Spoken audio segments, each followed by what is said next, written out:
Полноценный to'rxonalik eski domlardan ikkinchi qavatda serezina, zolotoy etajlar. Orqadagi eshigimizdan shunda kirib kelamiz, podyezddan. O'rtada ana shunaqa to'rt burchak hovlimiz mavjud. Skvoznoy planirovka, plan bo'yicha to'rxonalik o'zgartirilmagan. Faqat eshigini aslida mashina bo'ladi. Bular yopib shkafchalar qilganlar va zaldan kiradigan qilibdilar. Orqadagi, ya'ni kirburishda chap qo'ldagi xonamizdan boshlaymiz. Mana shu birinchi xonamiz.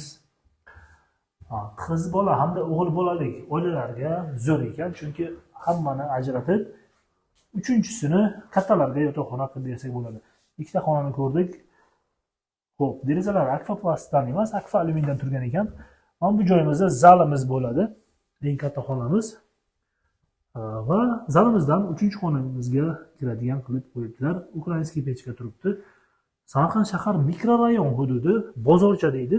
Bozorcha yaqinidagi g'ishtlik dom va tashqaridan kirib kelganda o'ng qo'lda birlashgan sanuzilimiz to'liq kafilda. Bu uyimizni oshxona joyini yana bitta xonacha qilib ishlasak bo'ladi. Shunda 5 xonali bo'ladi.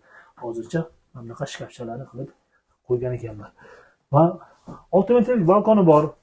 Balkonga oshxonani chiqarib, bir tarafga pishiriq zonasi, bu tarafga ovqatlanish zonasini qilib qo'ygan ekanlar.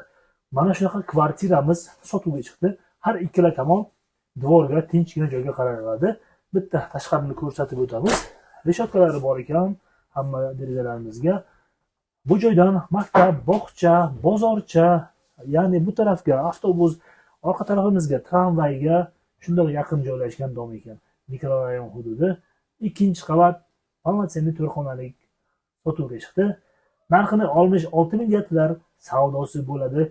Tezlik bilan qiziqqanlar aloqaga chiqamiz.